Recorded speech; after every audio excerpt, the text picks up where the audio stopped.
I was a foster child because I had very religious and abusive parents. I am like a tech nerd and I'm an early adopter. So I've been using AI, ChatGPT, at least since it first came out. And I used it to teach me about automation and to help me find platforms that utilize the combination of AI and automation to do things for business. I actually have a client that used to be an inmate in Attica, and we used the AI to help his legal aid attorney get his case appealed, and he won.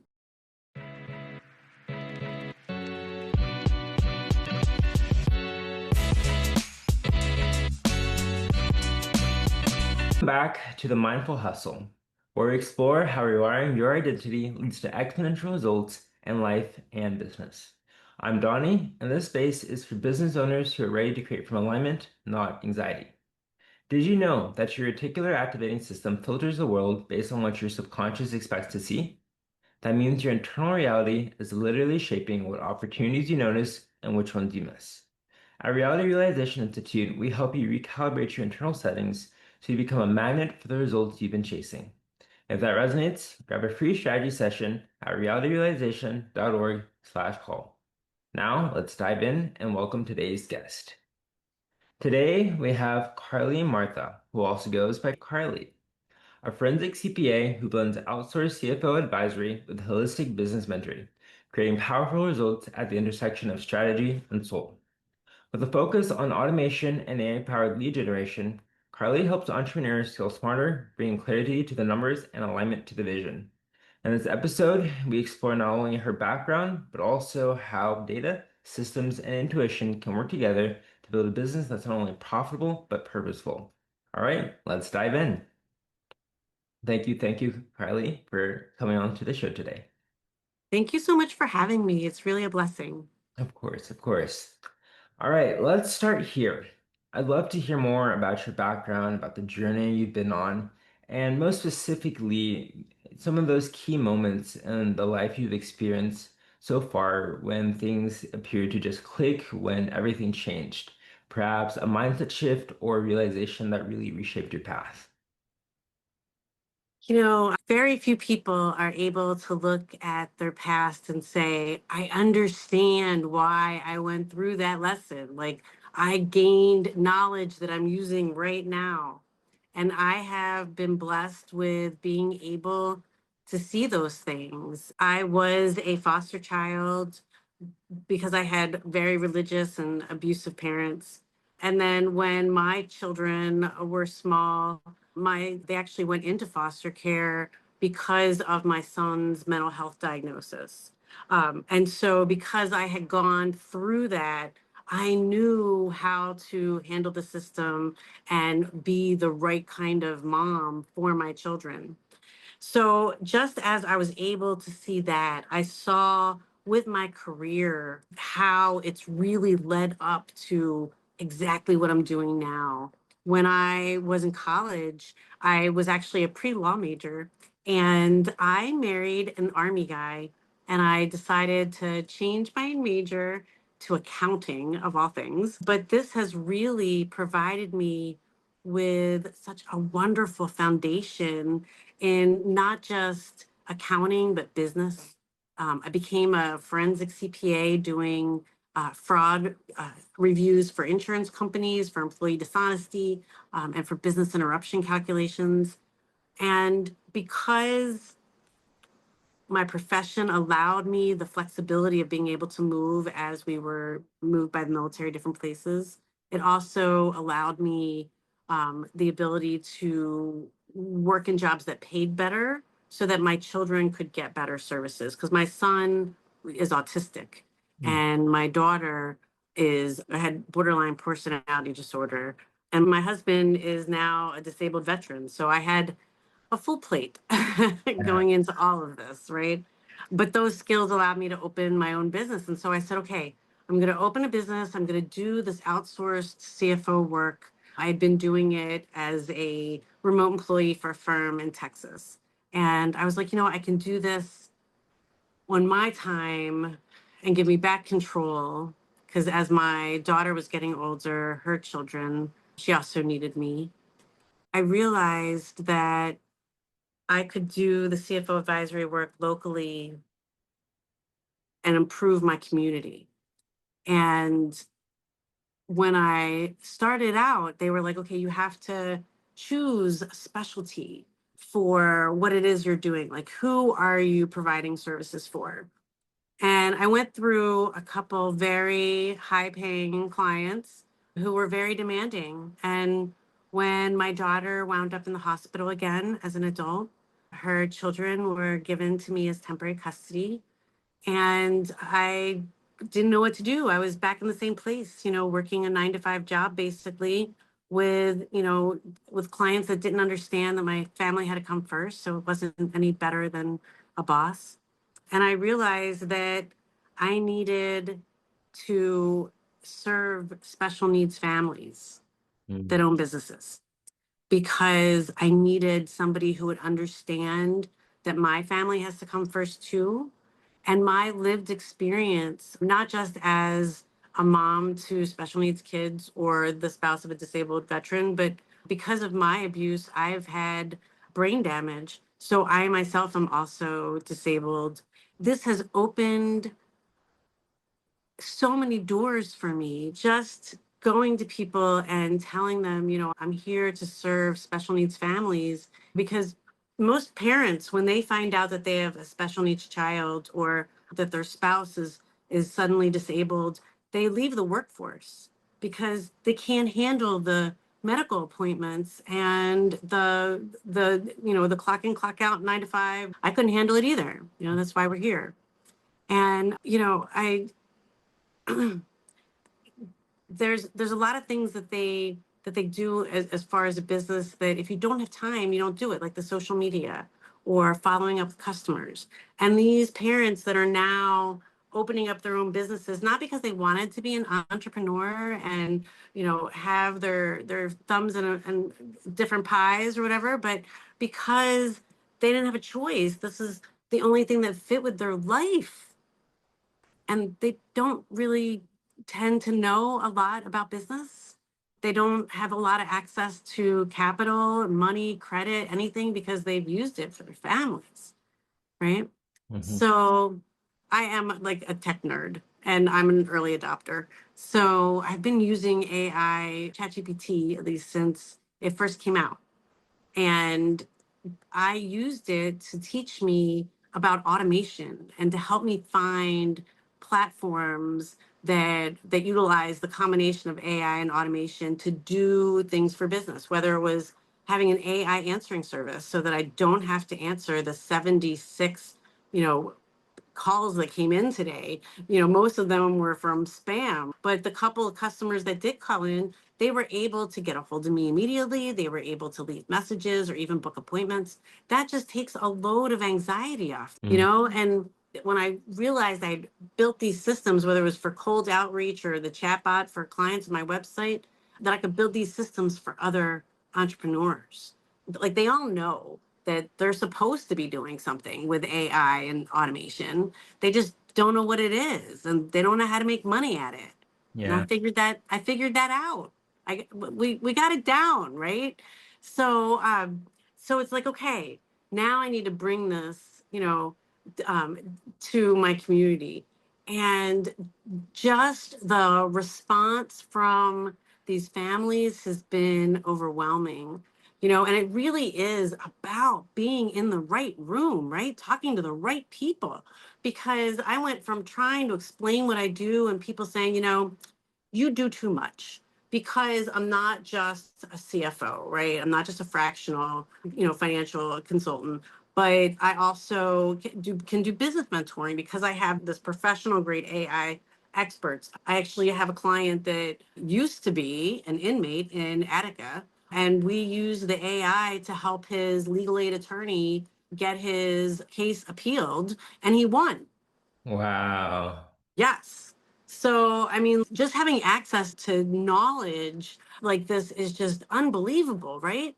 So, Mhm. in order to support these families, because I don't want to be a coach, I don't want to be somebody on the sidelines that is just cheering you on or telling you what to do, because telling somebody that they need to increase their number of customers by 20%, that doesn't do anything for them. It doesn't help them. If they could have increased their customers, they would have done it. Instead of doing that, I'm like, all right, I've got this automation that helps me. I know how to use it. I know how to teach a virtual assistant how to do it. I know how to grow a business now, and so it's like, all right, let's do this. If you're going to do cold email marketing, you've got to have email leads, right? You got to buy leads. Do you know that they sell leads, that it's legal, that there are companies that will help you identify, especially because you're doing business to business? The rules about contacting a business are a lot more reduced than contacting a consumer, obviously. Yeah. But yes, to do all of these things to support them, to help them grow. And so I'd be in these rooms and people are like, this is too loud, it's too much. Why are you doing automation? Why are you doing lead generation? But when I go to these families and I'm like, look, I got systems for you. I got the answer to the I can't do it all. Like we have technology now. I can't help your family, but I can help your business, right? So it's like they recognize the value. They are eager for the help, and because these families are struggling, where are they going to come up with extra money to pay somebody else, to help them? They just can't. That's why the lead generation is so important, because you need to be able to actively grow their business to really be able to support the kind of fees that a success magnet like myself is going to charge. Yeah. you know Yeah. but the more you do better, the greater your boat lifts on the wave, the more I do better. This is not a zero sum game. This is a community. That's how we grow and support. We have an 80% failure rate in the business industry right now. That is a failure of our business community, especially the service industry. The restaurant people, they have an association to help them. The construction guys, they have their own chamber of commerce. Their chamber of commerce doesn't like throw happy hours and say, come, hopefully you can cute meet your ideal customer or your ideal referral partner, right? That's crazy talk that you got to work a room of 70 people and try to find somebody that's looking for you. So, I mean, they don't do that. They have a phone number that the community can call and be like, hey, I need a plumber. And then they give those leads to their members. We don't do that. We do workshops. We hand out paper. We give them lip service. We give them happy hours. That's not support. So that's my mission right now. When I made the change, it was like all the pieces clicked into place. Like that's how you know that you're in alignment. And when I tell people that my niche is special needs families, they feel a certain way about it. Nobody else has that niche. Nobody else is doing this. And I'm like, that is exactly the problem. If there's 1.8 million disabled business owners in the United States right now, 27% of everybody in the United States is considered disabled. That means some doctor has determined that they're disabled, right? So that means that 1 in 4 business owners are connected to a special needs family. And they're not asking for help because they know that help isn't coming, because help has never come before. But we're in the quantum age. We have automation and soon robots. And I know that AI gets a bad rap, but use AI for good. Yeah. That's beautiful. I love what you're doing because I think it's so needed to help the underdogs in the world, those who usually are kind of forgotten about. So having that experience of what you went through in your own journey, I feel like it was to lead you on this unique path, this unique mission with the skill sets, what you've learned, what you've gained, to be able to aid and give this service in such a way to actually empower those who need it. So I think it's very beautiful. Absolutely. Thank you so much. My career, just from basic accounting, bookkeeping to I did 10 years in tax preparation.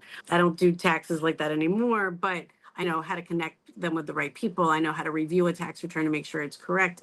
And it's like, these pieces that God made sure that I landed here and spent 3 years here and learned this from that employer before he moved us again, Mm, all these things. I'm like, you know, this is why, this is why all this happened.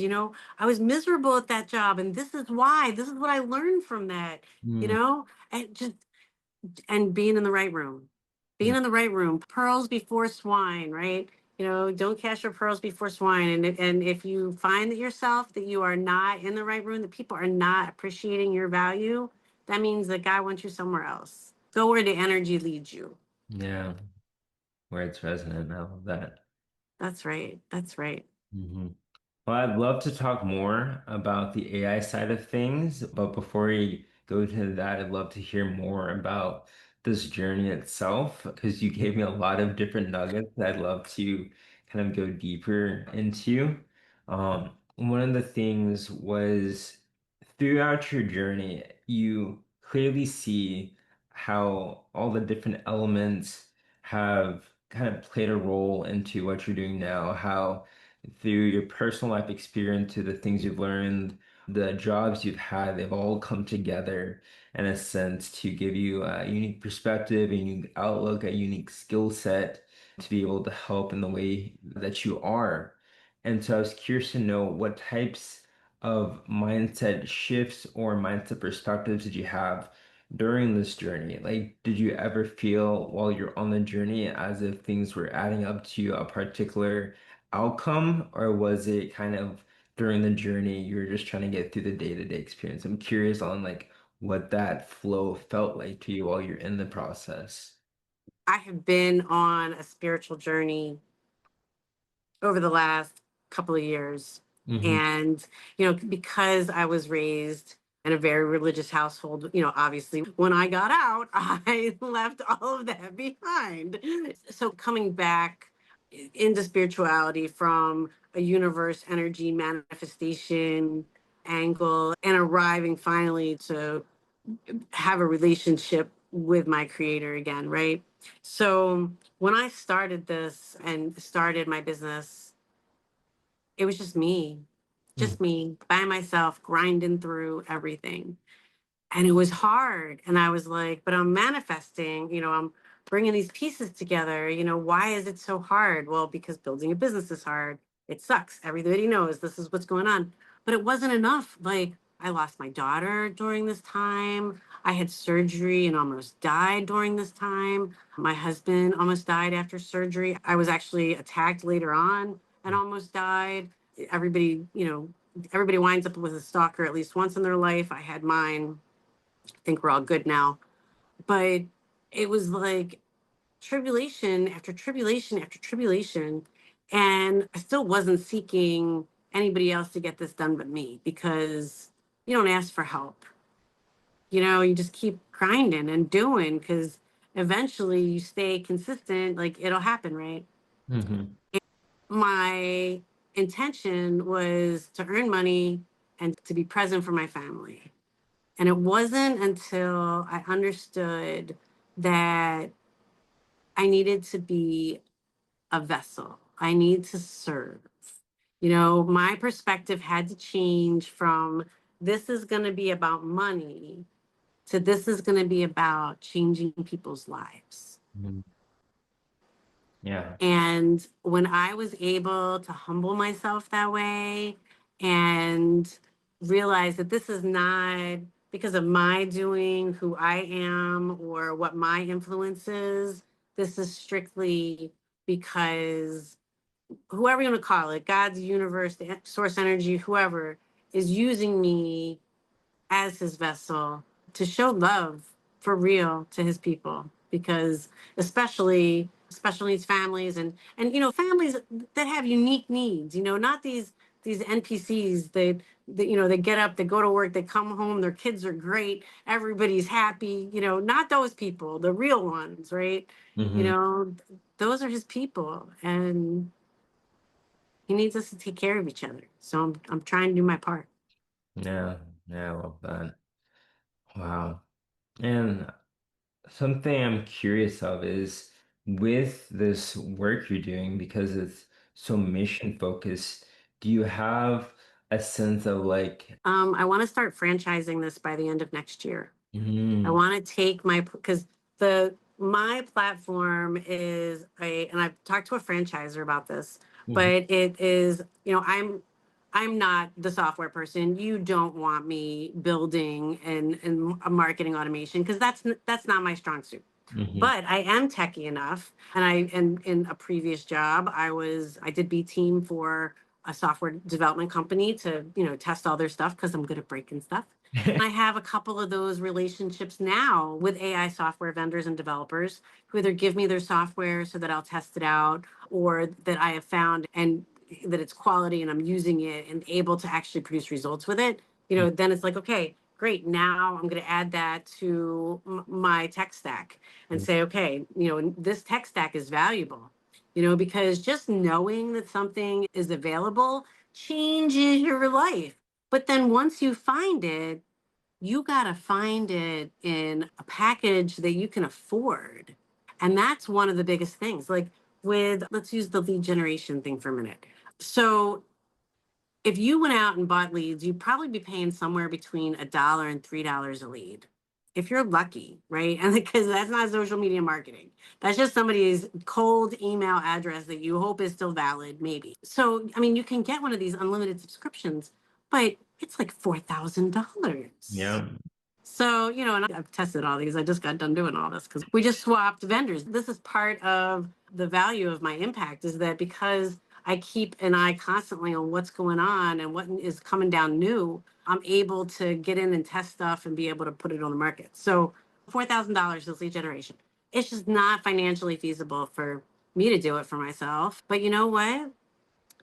If I get a bunch of you together and I do it for all of us, then it becomes affordable, right? So we're going to crowdsource the use for these AI tools and systems. When I first started, I made very large investment into AI software. I think I spent $39,000 the first year.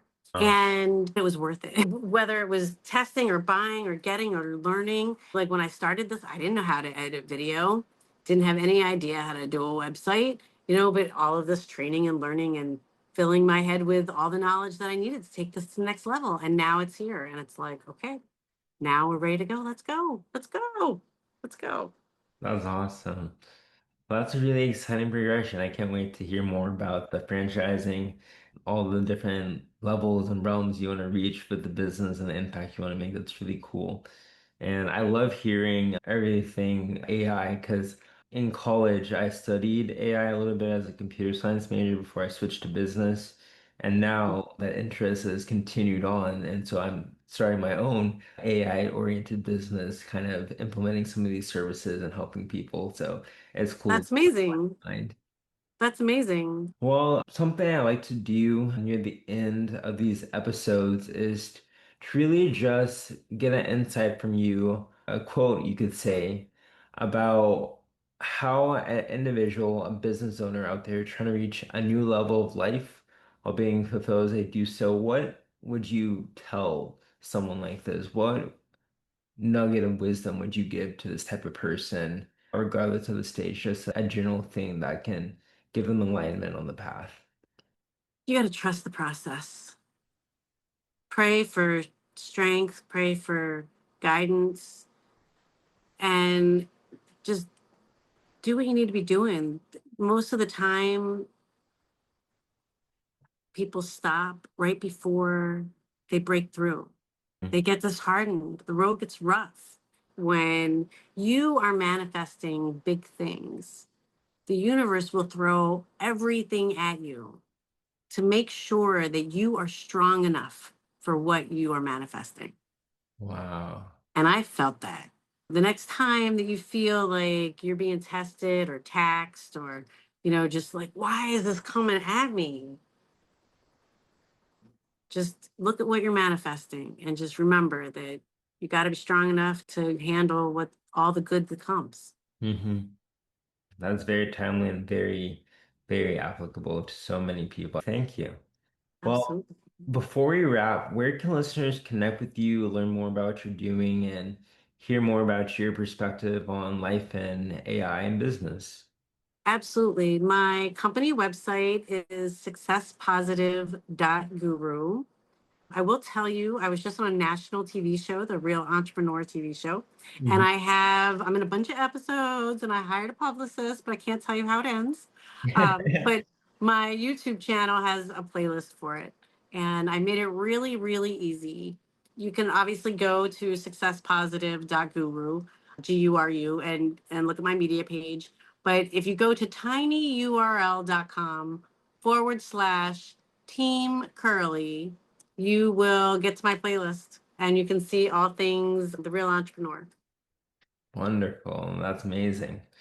Well, thanks again to Curly Carly for joining us on today's episode, sharing such real, thoughtful, and insightful perspectives on her journey, as well as the service and the what she wants to give to the world, because it's such a beautiful, needed thing, and we're so grateful to have people like you in the world who actually pursue these things that help those who really need it.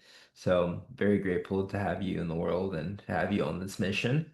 To all of you tuning in, just remember, you don't attract what you want, you attract who you are.